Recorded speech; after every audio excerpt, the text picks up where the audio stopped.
Muy bien, seguimos en Monitor Económico por el canal 5 Días. Es momento de hacer nuestra entrevista del día en Monitor y hoy queremos hablar sobre el tema bancario. Hay muchas novedades del sector bancario, cómo le está yendo en lo que va de este año y por eso tenemos el gusto de tener hoy a Juan Carlos Martín. Él es director del Banco Atlas, está de visita con nosotros aquí en el piso.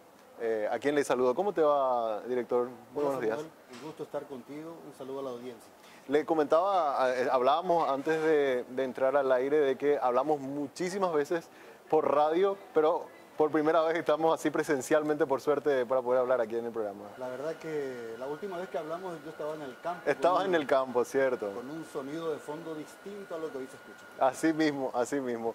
Bueno, te invitábamos porque queríamos conversar contigo, ¿cómo le está yendo al sector bancario en este primer cuatrimestre, digamos, que es lo que ya se ha medido? Ha sido un año un poco difícil para el sector agro, ¿verdad? ¿Y eso cómo está teniendo algún efecto dentro del sistema financiero, director? Bueno, el sistema financiero a esta altura del campeonato tiene mucha experiencia para operar en diferentes escenarios. Exacto. Sí. El año pasado fue un año complejo, o este año quizás por el tema de la crisis en el campo, pero también hay que reconocer que veníamos de 2 o 3 campañas exitosas. Entonces, por lo menos lo que nosotros pudimos ver es que los clientes estaban con algún ahorro, entonces el impacto no fue tan grande como hubiera sido si esta era la segunda o tercera campaña mala. Claro. Increíblemente los rendimientos que tuvo el sector agrícola fueron muy malos. Yo no recuerdo haber visto una cosa de estas.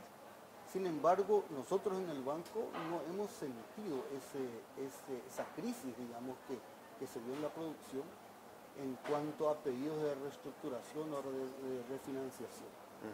Hay que reconocer también que el campo se profesionalizó muchísimo y normalmente opera ya con mucha tecnología y con mucho conocimiento del mercado, de cómo funcionan los mercados, y creo que se prepararon para eso.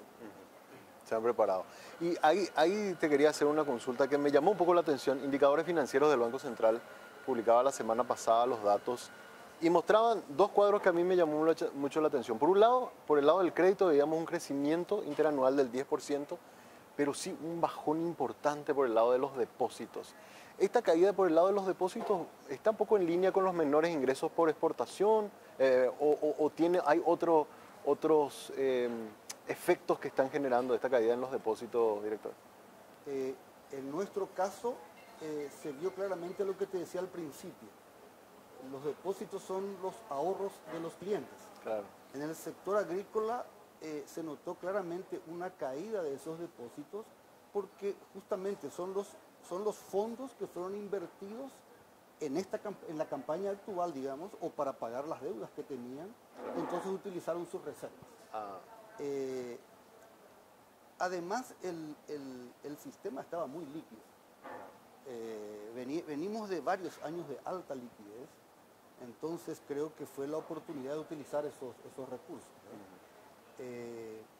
No creemos o no hemos detectado que haya otra causa, por lo menos nosotros no hemos detectado que haya otra causa. La relación de depósitos entre moneda nacional y moneda extranjera tuvo una pequeña variación, pero nada significante. Así que es clara la tendencia a la caída de los depósitos, pero básicamente entiendo yo de que es la utilización de esos depósitos en la financiación del capital operativo de las empresas. Totalmente. ¿Y cuál es la perspectiva de aquí para adelante? Porque por lo menos lo que pudimos saber de algunos productores es que la safriña está saliendo bien, que las últimas lluvias están trayendo como un poco de calma después de tanta sequía. ¿Hay expectativas de mejoría por el lado de los depósitos, con mayores ingresos a partir de ahora, o cuáles son las expectativas? Sí, la soja safriña vino muy bien. Sí. El promedio nacional está alrededor de 2.700 kilos por hectárea. Eso tampoco yo hace rato que no escuchaba. Normalmente los rendimientos buenos son 2.000 kilos por hectárea. Hoy salió casi 2.700, eso es muy bueno. Y esperemos que la cosecha de maíz venga bien. Históricamente Paraguay sembraba 350.000, 400.000 hectáreas de maíz. Hoy ese número se triplicó debido a la apuesta que se hizo por la mala cosecha de la soja. Claro. Y a un precio muy importante para el maíz, ¿verdad? Históricamente el maíz costaba $100, hoy está exactamente el doble y un poco más. Entonces hoy hay 1.200.000 hectáreas de maíz y hay que rezar para que no venga la helada. Exacto. Este primer fresquito que vino la semana pasada a nosotros nos puso así como un poco tensos. Por suerte vino la lluvia, generó una humedad importante, entonces no se sintió mucho la helada en las zonas productivas. Bueno, estamos entrando en el invierno y hay que rezar para que no venga ninguna helada fuerte, entiendo yo, en el mes de junio y comienzos de julio. Claro, claro. Y si las condiciones climáticas ayudan, ¿verdad? Que frío obviamente vamos a tener, pero no esos fríos extremos que golpean a la producción y estos mejores precios, porque citaste el tema de los precios, nosotros siempre monitoreamos, está casi cerca de $300 la tonelada en el caso del maíz. ¿Eso podría darle alguna válvula de oxígeno otra vez a los productores y que nuevamente se vuelvan a normalizar la cartera de depósito? Sin lugar a dudas. Si tenemos una buena campaña de maíz y con el volumen que se sembró, eso va a dar un muy buen respiro para cubrir las deudas que pudieron quedar impagas con la mala cosecha de la soja y obviamente también algún resto le puede quedar como para incrementar los depósitos. Ahora, yo quiero hacer un comentario sobre los agricultores. Los agricultores siempre encuentran una motivación para empezar de vuelta al año siguiente.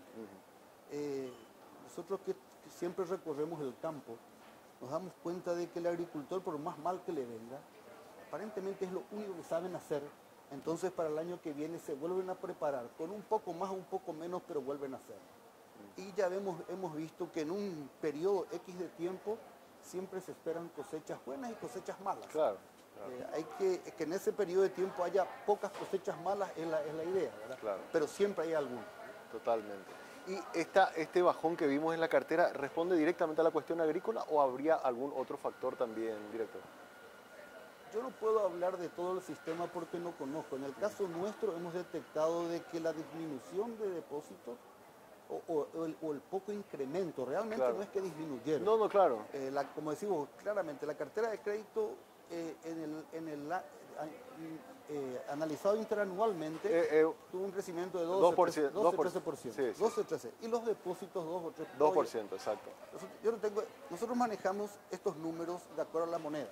Una cosa es el crecimiento de moneda local, otra cosa es moneda extranjera. Cierto. El Banco Central lo publica en forma consolidada, por eso es que a veces yo me pierdo un poco con los números del Banco Central. Sí. Pero vuelvo, el crecimiento de la cartera de créditos interanualmente está más o menos alrededor del 12%, Sí. y de los depósitos están en el 2%. Sí. No es que decayeron, yo creo que si tenemos de vuelta una buena cosecha agrícola, toda la economía, Paraguay es un país netamente agrícola y ganadero. Claro, así que si a ese sector le va bien, a todo el mundo le va bien, y entonces los depósitos deberían ir incrementándose de vuelta y buscando un nivel como normalmente ocurría, que tenía un crecimiento más o menos acorde a lo que hacía la economía. Exacto. Ahora, un tema también que quería consultarte. Vimos que después de muchas intervenciones que hizo Banco Central aumentando la tasa de política monetaria, ya en el mes de mayo parece que comienza a dar su efecto porque la inflación fue apenas 0,2%, que era lo que normalmente teníamos antes de la pandemia. ¿Consideran que de alguna forma está comenzando a tener efecto todas esas políticas que se dio a lo largo de estos casi un año? Bueno, esa es una pregunta para los monetaristas, economistas monetaristas. Yo no soy ninguna de las dos cosas. Pero evidentemente, en principio, la teoría dice de que cuando suben las tasas de interés es una forma de sacar liquidez al mercado, claro, de tal forma que la actividad económica disminuya y entonces eso tenga un impacto en los precios. Evidentemente, no puedo saber si este menor ritmo de crecimiento de la inflación es a causa de la tasa de interés solamente, pero sí estoy seguro de que una parte importante es el impacto que tuvo el incremento de la tasa de interés. Que dicho sea de paso, fue un incremento realmente rapidísimo. Porque yo recuerdo que hace un par de horas la tasa estaba en 0,75 y hoy está en 7,25. 7,25, exacto. Eso es crecer no sé, 6 veces. Exacto, exacto. Y ahí, por el lado del encarecimiento del crédito, ¿les está afectando en algo o todavía no se ve ningún efecto? Porque vemos que están creciendo bien, se están colocando a un buen ritmo, pero todavía no se ve algún efecto sobre en la colocación del crédito. Yo siento que el crédito que más impactó fue el crédito de corto plazo. Las operaciones de largo plazo las operaciones de mediano largo plazo no tuvieron ese incremento en términos de tasas de interés como tuvieron las operaciones de corto plazo. Exacto. Yo creo que las grandes empresas, las corporaciones que se financiaban en el corto plazo a 60, 90 días, esa gente sí va a sentir el impacto porque en algún minuto estas corporaciones se llegaron a financiar al 1,5%. Hoy deberían estar financiándose alrededor del 8 y pico. Exacto. Entonces ahí sí se siente. Un crédito de consumo pudo haber tenido un impacto del 1%, 1-2%, pero no. Y en el mundo del consumo no importa la tasa, en el mundo del consumo importa la cuota. Exacto. Entonces cuando uno puede adecuar el tiempo de la operación a la capacidad de pago del cliente, el problema está resuelto. Totalmente, totalmente. La tasa de interés es digamos, un elemento clave para un banco, pero para el consumidor realmente lo importante es la cuota. La cuota. Y las condiciones de flexibilización para que él acceda a ese crédito.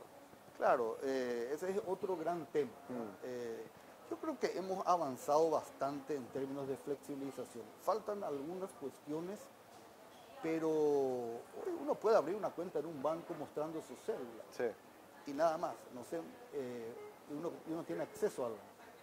Quizás nos falta un poco en términos de la legislación que nos permita utilizar los elementos de la digitalización, digamos, para reconocer a un cliente y certificar que es ese cliente y utilizar su firma digital o su firma electrónica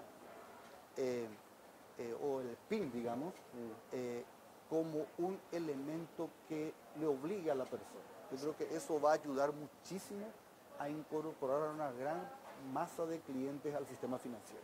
Director, mencionaste que se hicieron 6 ajustes en la tasa de política monetaria. De 0,75 subimos a 7,25 en menos de un año, que es una cosa... No sé si fueron 6, lo que digo nomás que es... Sí, pero 6 veces fue, de verdad. Y realmente a todos nos sorprendió porque siempre veíamos un Banco Central como muy cauto antes de tomar decisiones como esa. ¿Llegó a su techo el Banco Central? Porque yo escuché a algunos colegas tuyos de otros bancos que consideraban de que había que tener ya a partir de ahora un poco más de cuidado a la hora de seguir ajustando porque se podía desalentar demasiado la inversión y eso podría enfriar mucho la economía. No sé qué opinión tenés al respecto, director. De vuelta para un economista, econometrista. La inflación anual está casi en el 11%. Sí. La tasa está en 7,25%. Y yo también creo, sin tener los elementos técnicos, de que hay que tener un poco de cuidado a partir de acá. Porque esto va a repercutir en el costo del crédito y obviamente eso implica mirar mejor las inversiones que se van a hacer. Totalmente. Los proyectos que se hicieron a una tasa de interés, hoy al cambiar la tasa tienen un escenario distinto. Entonces, evidentemente, cuando el precio del dinero es alto, la motivación a la inversión y al consumo disminuye. No tanto como en otros países. Esto no es Estados Unidos, donde la tasa de interés cae y la economía pega un salto o pega un bajón. Pero también impacta. Totalmente, totalmente. Te quería consultar, de aquí para adelante, que estamos arrancando un segundo semestre, digamos, ¿qué se puede esperar para el sector financiero y la economía en general? ¿Qué están viendo ustedes? Porque normalmente se comienza a acelerar por una cuestión del lado del consumo y no sé si tienen esa expectativa para este año. Y nosotros estamos muy optimistas de que esto mejore, porque en el primer semestre no sé qué más nos pudo haber pasado. Claro. En un país eminentemente agrícola tiene la peor cosecha en su historia. Salimos de una pandemia que nadie nos enseñó cómo actuar en una pandemia. Tuvimos que aprender, ¿no? Y nosotros, a ver, yo he visto muchas cosas, pero los que hoy dirigen y manejan el sistema financiero son todas personas jóvenes. tampoco seguramente tienen el libreto que hacer cuando hay una guerra, Exacto. ¿verdad? En el primer semestre nos agarró una mala campaña agrícola, nos agarró el tema de la inflación, que es el peor impuesto que existe porque Totalmente. afecta al consumo, encima afecta al consumo de aquella persona que no tiene capacidad de defenderse ante la inflación. Y en tercer lugar, los problemas que tenemos en el mundo. El tema de la guerra de Rusia, esta pelea de Estados Unidos, China, etc. Todo eso impacta tremendamente. Y entonces yo espero que esto vaya mejorando. Claro. Por lo menos en el mundo agrícola hay muy buenas perspectivas de vuelta. El tema de la guerra no sé cómo va a terminar, pero sí a nosotros nos impacta muchísimo el costo del petróleo, Total. porque todo es importado. Yo creo que gran parte de la inflación que tenemos es a causa también del costo del petróleo, porque cuando el combustible que se utiliza para el transporte de las cosas aumenta, y aumentan todos los productos. Sí. Leí la semana pasada el informe de Banco Central de cómo se movieron la variación de los tipos de productos, digamos. Y uno ve el tema de combustible encabeza la lista con casi un 60%. Totalmente. Entonces, es un impacto muy fuerte. Una última consulta, director. Te decía también antes de arrancar la entrevista, de que le estamos viendo al Banco Atlas como que va enfatizando mucho por el lado de la banca personal, la banca de consumo. Si bien es cierto, ese fue su origen, en los últimos años le asociábamos más a banca corporativa y están haciendo mucha campaña de marketing por todo lo que tiene que ver con el home banking.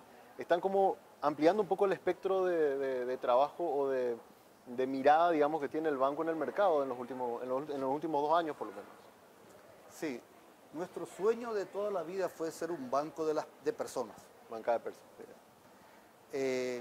Sin embargo, la realidad del mercado nos llevó a otra situación. Sí. Pero nunca nos olvidamos de lo que queremos ser. Siempre trabajamos para lo que queremos ser. Digamos, eso está muy bien definida en nuestra definición estratégica y estamos trabajando para ello.